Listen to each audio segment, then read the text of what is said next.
The DC Universe is spearheaded by two of the biggest and most popular characters in comic book history, Batman and Superman.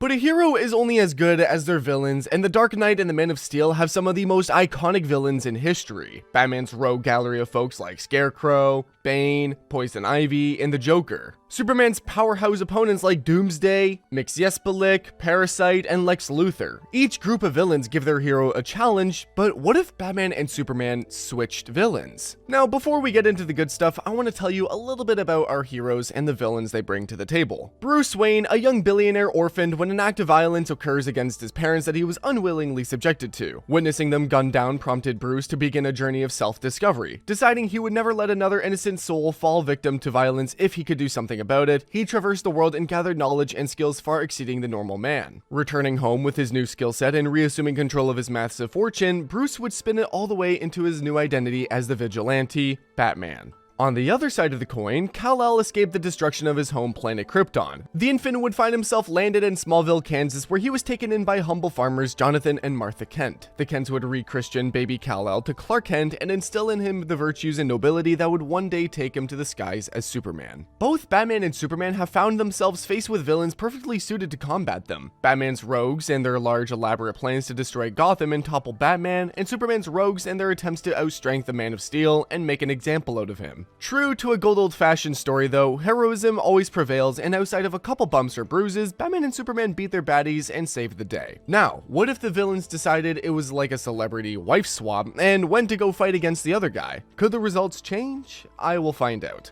Many folks have taken the reins of the Parasite character, but the most well-known is that of Rudy Jones. A basic rundown for Jones is that he was a menial janitor who got exposed to some radioactive waste. He would go on to become the energy-hungry villain Parasite, doing all he could to drain from any resource but having a particular taste for Superman, trying to feed on the solar energy that is housed in the Kryptonian cells of the Man of Tomorrow. If Parasite were to serve as a Batman villain though, it would be far from straightforward. Usually what keeps Superman at bay in a fight with Rudy is Parasite can drain his energy and in doing so his powers. Batman's bread and butter is his skills and equipment, so Rudy wouldn't feel as drawn to confrontations with Batman. Instead, Rudy would be serving in that same role the likes of Solomon Grundy or Killer Croc in many stories, the Muscle. Batman has plenty of experience dealing with large and monstrous creature-esque villains anyway. Whether it's the aforementioned Killer Croc and Solomon Grundy or the likes of Clayface, Batman isn't someone who is unfamiliar with punching above his weight, I guess you could say. More likely than not, he would have ample technology to deal with a Parasite, so if Rudy made his way to Gotham City, it would just be another day at the office for the Batman. But what about the first villain making his way to Metropolis? The hired hunter from Santa Prisca is next up on the list as I'm talking about Bane. It's not out of the realm of possibility for Bane to decide to take a job in Metropolis. Many comics and media depict the luchador masked villain as something of a hired mercenary or strategist, so attempting to topple Gotham or make money would guide him into the city. Some of the more notable examples being his Dark Knight Rises depiction or his Arkham Origins depiction as a real strategy-heavy man, so finding him in Metropolis isn't out of the question. Unlike Parasite, Bane is more of the hands-on villain. He isn't fighting Superman by chance, he is going out of his way to take Superman out. So, if he were found confronting the Man of Tomorrow, he'd be prepared. More likely than not, Bane's juiced up venom would not be the only thing he takes into a fistfight with Superman. Through connections to various black markets and whatever trades he could, Bane would be more likely to fight while housing kryptonite. For the sake of this video, we'll go with kryptonite-laced gloves, or something along those lines. A fistfight with Superman would be unexpected as despite his immense strength, Bane isn't notoriously a match for Superman. He'd be able to use his strategy to catch Superman off guard and maybe put Clark on the back foot for a while. Bane was able to plan out an entire siege of Gotham during the events of City of Bane, so attempting to win a fight is small compared to his usual ideas. Unfortunately for Bane is that Superman would be more than capable of fending off kryptonite effects long enough to push back. Many different stories see Superman flinch but not succumb to kryptonite, so even if Bane came prepared to take a run at Big Blue, Superman's more than able to stop him. While Superman's dealing with strategies though, Batman's dealing with much more out there fights, such as Mxyzptlk. A personally interesting one for me is up next as Mxyzptlk goes to Gotham City. Batman isn't unfamiliar with beings from the 5th dimension, as he does have his run-in with Bat-Mite from time to time. Unlike the dimensional fanboy Bat-Mite, Mxyzptlk gets a real kick of pranking mostly for the absolute love of the game, attempting to test the patience and intelligence of Superman, only ever really defeated by being tricked into saying his own name backward. In a situation where Mxyzptlk came to Gotham, it'd probably be to see if Batman were truly the world's greatest detective. using his fifth dimensional powers to craft elaborate mysteries for the Caped Crusader, and trying to change things up on the fly if Batman were getting too close to solving whatever mysteries Mix put together. Mxyzptlk being the definition of a goalpost mover, as he wouldn't ever want to see Batman win. However, Batman is as smart as they say, and by the end, it wouldn't take much for him to figure out the answer to a Mxyzptlk mystery and get him to say his own name backward, banishing the imp back to the fifth dimension. As Batman would deal with the growing strangeness of Superman's villains, Superman's next Gotham City criminal is someone whose villainy boils down to what she believes in. Next up on this journey is Dr. Pamela Isley, better known as Poison Ivy. The eco-terrorist, Poison Ivy has a grand understanding of all plant life on Earth, as well as being able to control said plants and being capable of mastering mixes of toxins from the plants. All of that to say, she's a really powerful plant lady. You understand? More often than not, when Batman is confronted by Poison Ivy, it's a very ideological heavy battle. She wants Mother Nature to thrive on Earth, not just to survive. But Batman is able to appease Pamela, if not outright beat her. So what if she went to Metropolis? In a world where Poison Ivy made her way to Metropolis, I'd have to imagine she'd be pretty successful. One of the most iconic images involving Superman, at least for me, is Poison Ivy holding onto him while she has him under his sway. That was featured in the legendary Batman Hush run, not Batman Hush 2. We don't talk about Hush 2. Poison Ivy has tricks and ways to tackle the Man of Steel head-on that many villains don't even consider when fighting him, and she was mostly playing with him. Featuring mind-controlling spores through a kiss is how she does what she does. She could go as far as to mix kryptonite specks into that lipstick if she were going for the kill. A controlled and weakened Superman would give the plant lady a real chance to dominate, taking advantage of Superman's kindness and general apprehension if he doesn't think the criminal in question is going to go as far as to blow up a city, which isn't Ivy's MO. She has many paths to take in a head-on collision with Superman that if she were to go to Metropolis, I think she'd have a real chance at running away with a win for a change. While a Gotham villain takes their first win for the team, Doomsday comes for Gotham City itself. When the 90s were roaring on, they liked to test the waters with some hype moments and aura-fueled situations.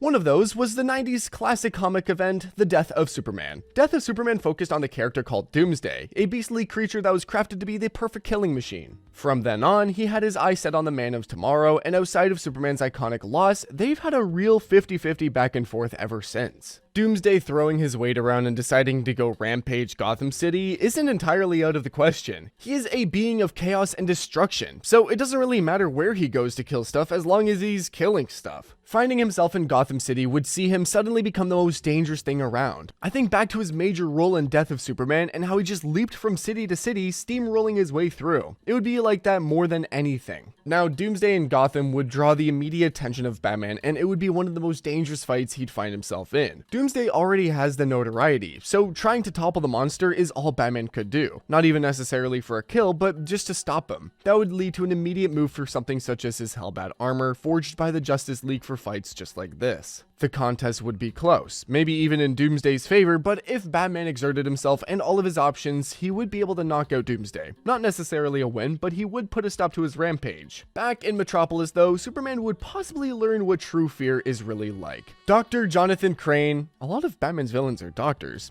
is next up on the list. The Good Doctor is someone who became absolutely fascinated by fear and wanted to go as far as mastering it. Crafting a toxin with the entire premise of making someone experience their worst fear has always been Jonathan's goal. His actions have led him to testing his fear toxins out all on himself, and even in some stories have led him to fear nothing really except for bats. Loss after loss to Batman is a reasonable enough explanation as to how someone like the Scarecrow would find themselves testing their luck in another city, trying to bring Metropolis to its knees in fear, trying to essentially rip down his hopeful image that Superman is. Many times Scarecrow has wanted to dismantle someone's entire belief that a superhero would save them, so there's no reason to be afraid, which would lead him to try to do this exact tactic with someone like Superman. So he'd go try his hand against him, and maybe play around with his fear toxin to do so. Scarecrow and his fear toxins have been shown to sometimes work on Superman. The most notable example is that of the alternate universe story Injustice, and his fear toxins used by the Joker driving Superman to kill Lois Lane. Except that was some alternate Superman, and not the main man himself. More likely than not, Superman would have enough foresight to blow away a large cloud of fear gas, or if he were injected, Superman's no moron. He would at least be able to tell something's wrong. Something is up. In Injustice, he just accepted a surprise appearance from Doomsday as something that makes sense, but it is Superman. He's smarter than that. He'd be able to work his way through the fear toxins and inevitably capture the Scarecrow. The smartest man in Metropolis is where things culminate for Superman's villains. Alexander Lex Luthor is a genius-level intellect and industrialist who absolutely hates Superman. The why in his hatred for Superman admittedly tends to vary every few years. He's hated the fact that Earth has become reliant on a man with powers no one else could achieve.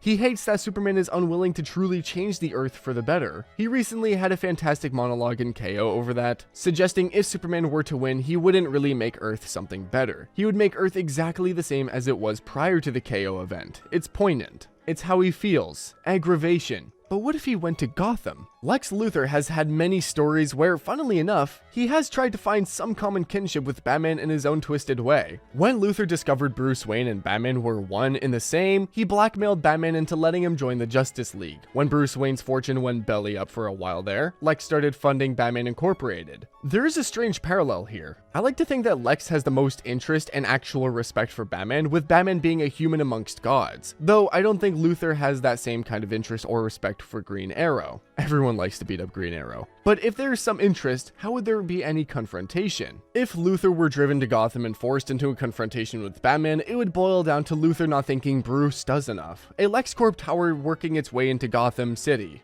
More LexCorp equipment and tech running into the streets, Luthor's quest into Gotham would more likely start off as a front to try and expand out of Metropolis. Batman would start to investigate what Lex is really in town for, and their confrontation would really kick off there, paving a path for a one-on-one confrontation with Lex Luthor. Now, a big part here is Batman may have his belt and his equipment, but Luthor's warsuit makes all the difference. The warsuit is something crafted with the explicit idea to take on Superman, which means it features enhanced strength, usually some form of projectiles, and is meant for, as the name entails, a one-man war. But knowing Batman and his extensive awareness and paranoia, he would be more than aware of the ticks and gives in the warsuit, making his path to doing whatever he could to disable the warsuit and expose Lex Luthor for the kind of person he really is, and he would more likely than not run away with the win. Batman could be Superman's arch enemy, but is it the same if the roles were reversed? The main event for my list is sending the Clown Prince of Crime to the shining city of Metropolis. Joker is someone who has this strange and twisted connection with Batman, something that is difficult to explain, almost like the both of them complete one another. Sometimes though, Joker gets a little upset about things. He doesn't like being dealt loss after loss, and once in a while he feels the need to change things up. Whether it's Injustice or some other stories, Joker finds himself wanting to play with Superman. Many depictions show that Joker would test Superman's resolve and see if he continues to be a good man after such terrible losses. Injustice saw Joker trick Superman into killing his wife.